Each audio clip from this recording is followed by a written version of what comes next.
Hey guys, welcome to eLearning. We are going to do a read aloud called The Wolves in the Walls, and it is written by Neil Gaiman and illustrated by Dave McKean. So as I read this, I want you to be thinking about fantasy text. This is going to be a new genre that we're going to talk about this week. Fantasy sometimes can be very realistic, but it's going to have elements that could not be real. Like Harry Potter, it's realistic. They go to a school, they have friends that are their age, and they have real world problems, but they have magic, and that is not a real world thing. That is something that would be fantasy. So as I read this, I want you to think about that. Okay, The Wolves in the Walls. Lucy walked around the house.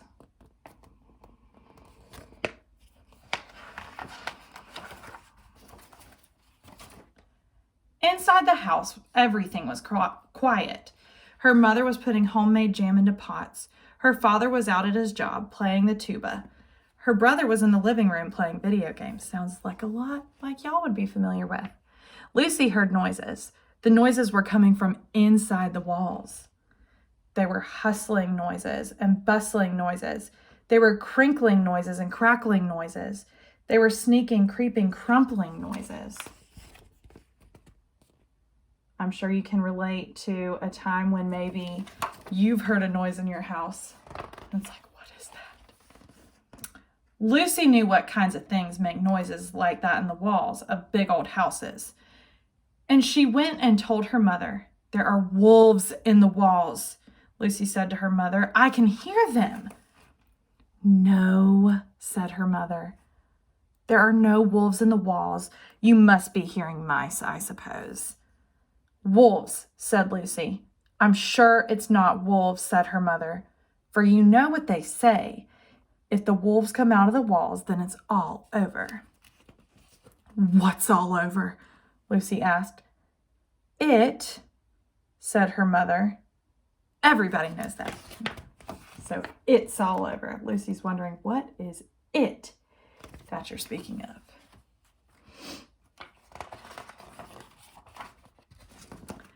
Lucy picked up her big pig puppet doll, which she'd had since she was a little baby. "I don't think it sounds like mice," she said to her pig puppet. In the middle of the night, when everything was still, she heard clawing and gnawing, nibbling and squabbling. She could hear the wolves in the walls, plotting their wolfish plots, hatching their wolfish schemes. I think the illustrator probably worked carefully with the author to make these pictures look a little creepy too, to kind of get you in the mood that the author's trying to set. In the day, Lucy felt eyes upon her, watching her from the cracks and from the holes in the walls. They peeped through the eyes in paintings. She went to talk to her father. "There are no wolves in the walls," she told him. There are wolves in the walls, she told him. "I don't think there are, Poppet," he told her. "You have an overactive imagination. Perhaps the noises you heard come from rats. Sometimes you get rats in big old houses like this." "It's wolves," said Lucy. "I can feel them in my tummy, and Pig Puppet thinks it's wolves as well." "Well, you can tell your puppet," began her father, and then he said, "Why am I asking you to tell her anything? She's just a puppet." Lucy patted her pig puppet's head so she wouldn't be offended. "Anyway, you know what they say about wolves," said her father. "If the wolves come out of the walls, it's all over." "Who says that?" asked Lucy. "People. Everybody. You know," said her father, and he went back to practicing his tuba.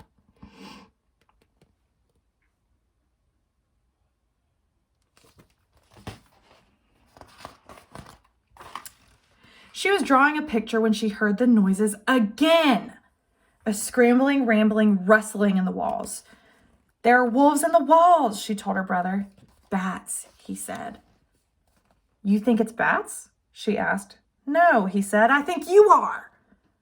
And he laughed for a long time at his own joke, although it had not been a particularly good one. I can relate because I laugh at my own jokes. "I am not bats," said Lucy. "I'm telling you there are wolves in the walls. Firstly, there are no wolves. in this part of the world, he told her. Secondly, wolves don't live in walls, only mice and rats and bats and things. Thirdly, if the wolves come out of the walls, it's all over. Who says? Asked Lucy. Mr. Wilson at my school, said her brother. He teaches us about wolves and things. And how does he know? Asked Lucy. Everybody knows, said her brother, and he went back to doing his homework.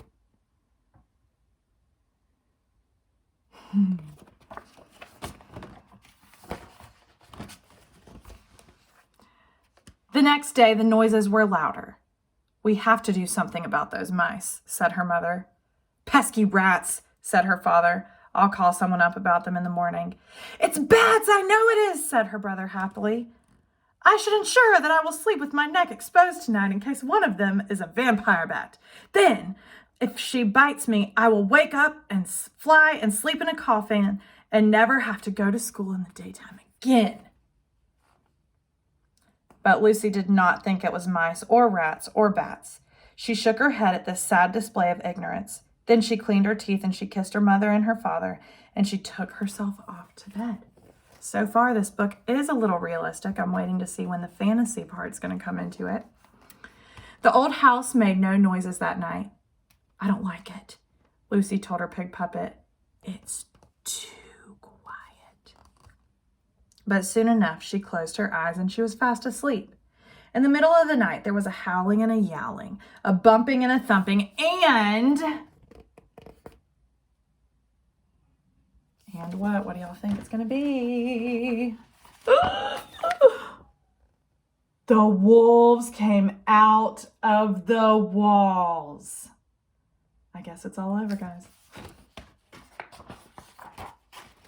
The wolves are coming out of the walls, shouted Lucy's father, picking her up and running down the stairs with her and his best tuba in his arms. It's all over, shouted her brother as he fled down the stairs beside them. The family went out to the back door and into the garden. They huddled at the bottom of the garden that night. The lights were on in every room of their house. Back in the house, they knew the wolves were watching their television and eating the food from the family's pantry and dancing wolfish dances up the stairs and down again. So now it's like the wolves took over their houses.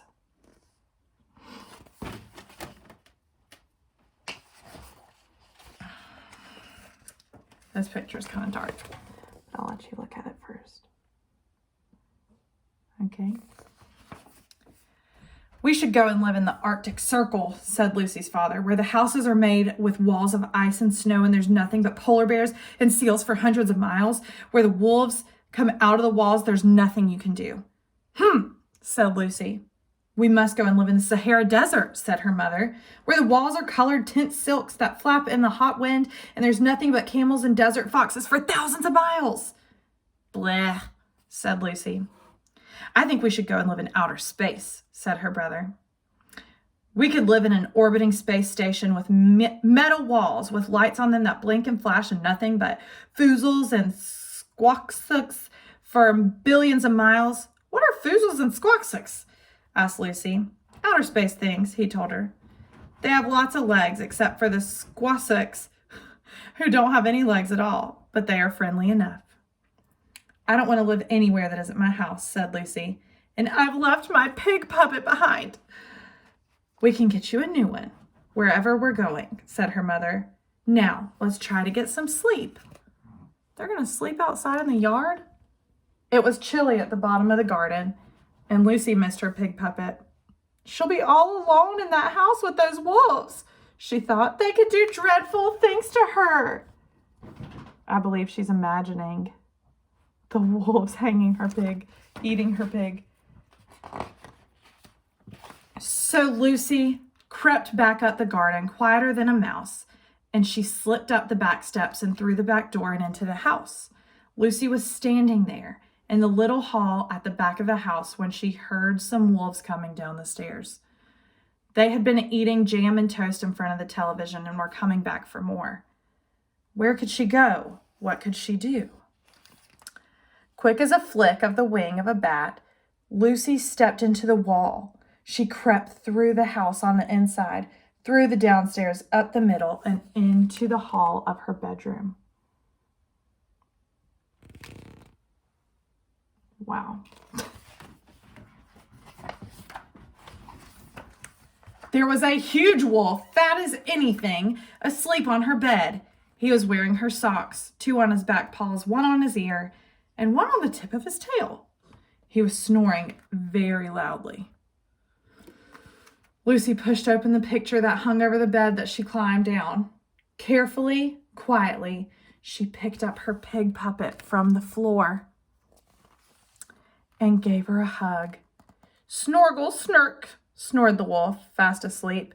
Quiet as a shadow, Lucy climbed up to the top of her old doll's house, and from there to the top of the chest of drawers, and from there to the mantelpiece, and behind the picture, and back into the walls. It's kind of nice in the walls, she thought. Oh, I guess her family lives in the walls now. And she's in the walls. Interesting. "I was worried sick about you," she told her pig puppet, and she squeezed her very tightly. Through the walls crept Lucy and back into the garden.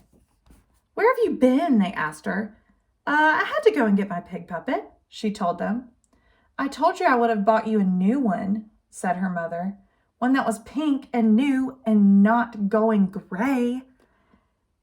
"That was why I went back to get my pig puppet," said Lucy, and she went back to sleep, cuddling her pig.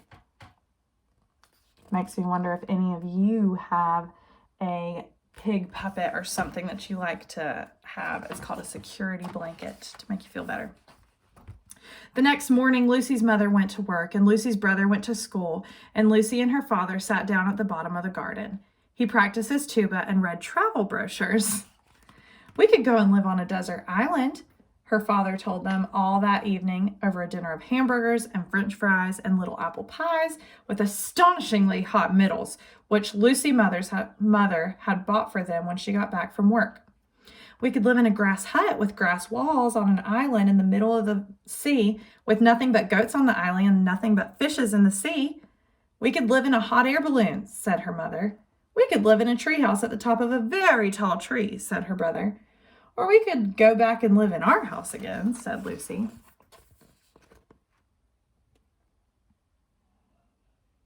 It's funny because Lucy was the one so afraid, and now she's the one brave enough to go back into the house. "What?" said her father. "What?" said her mother. "What?" said her brother. "What?" said the Queen of Melanesia, who had dropped by to help with the gardening. "Well," said Lucy, "there's a lot of space in the walls of the house, and at least it isn't cold there." "What about the wolves?" asked her father. "They're in the house," said Lucy, "not the walls." Lucy's mother and father and brother grumbled and frowned. Still, none of them wanted to spend another night sleeping at the bottom of the garden.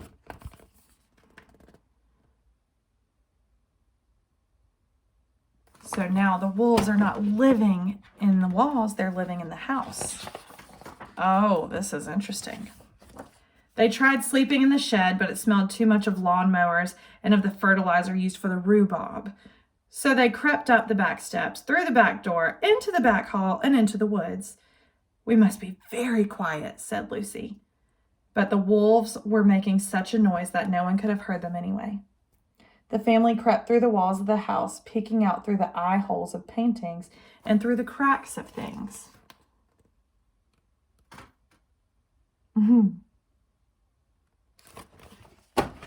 So now the family's creeping in the walls. There were wolves watching television and eating popcorn. They had turned the television up as loud as it would go, and they had spilled popcorn all over the floor. I'd have a fit. Where it stuck to the unfinished slices of toast and jam. There were wolves dashing up the stairs. There were wolves sliding down the banisters. Some of the wolves had put on the family's nicest clothes, and they had made big holes in the back of them for their tails. The family went to sleep in the walls. So it looks like these wolves have taken over their lives. By the way, I'm sorry, I just realized all the words are backwards. Sorry about that. But it looks like The wolves are wearing their clothes, taking over their couch. Oh, in the middle of the night, something woke them up. The wolves were having a party. Oh, Lord.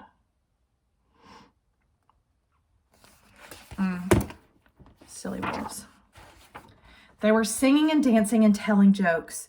One of the wolves was playing her brother's video game and was beating all the high scores. Those of you video gamers will probably be very upset. The wolves have taken over their life. Two of the youngest of the pack of wolves had gotten to the pots of Lucy's mother's homemade jam and were eating it straight from the pot and smearing it onto the walls. The biggest, fattest wolf of all was playing an old wolf melody on Lucy's father's second best tuba. My goodness. These wolves be cray. My jam, my walls, said Lucy's mother. My video game high scores, said Lucy's brother. My second best tuba, said Lucy's father. Right, I've had enough, said Lucy. There wasn't much in the space between the walls, just an old broken chair. Lucy picked up a chair leg. You know, I've had just about as much as I can take of the wolves too, said her father and her mother and her brother. Each of the family picked up a broken chair leg. Ready, said her mother. Ready, said everybody else. And, what do you think they're going to do?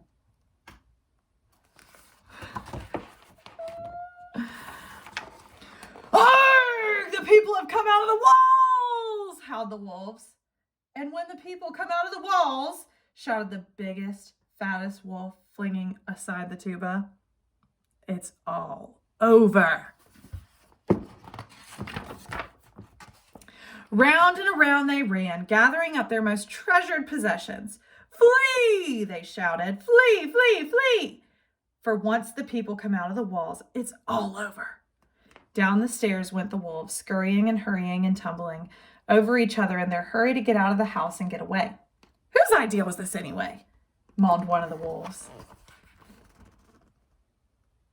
So it kind of flipped the script on them. They were afraid of the wolves being in the house, but now the wolves are afraid of the people being in the house. So who does the house really belong to? We'll never know. And the wolves ran and they ran and they ran and they ran, and they didn't stop running until they got somewhere where there would be no people in the walls who could come out in the middle of the night, whooping and singing people songs and brandishing chair legs.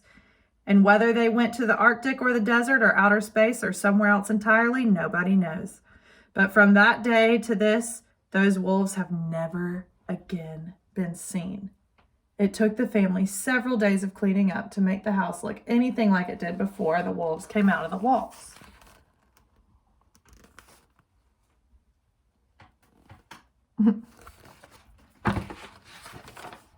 Let's see. Oh, just a few.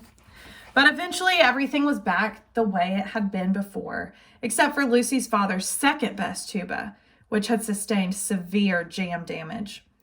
So Lucy's father sold his second best tuba and bought a sousaphone instead, which he had always wanted, and everything went back to normal. Until Lucy noticed something funny. She heard rustling and scratchings and squeezings and creakings in the old house, and then one night she heard a noise that sounded exactly like an elephant trying not to sneeze. Oh gosh. Here we go again. She went and got her pig puppet. Do you think I should tell all the rest of them? She said, that we have elephants living in the walls of our house? I'm sure they'll find out soon enough, said the pig puppet to Lucy. Oh my goodness, that pig puppet is talking. And they did. Uh-oh. So they found out that there are elephants up there. They have an elephant footprint. Okay, now, I really enjoyed that book, but I want you to tell me, why do you think that this book is considered fantasy? And what was your favorite part of the book? And tell me, would you suggest this book to a friend?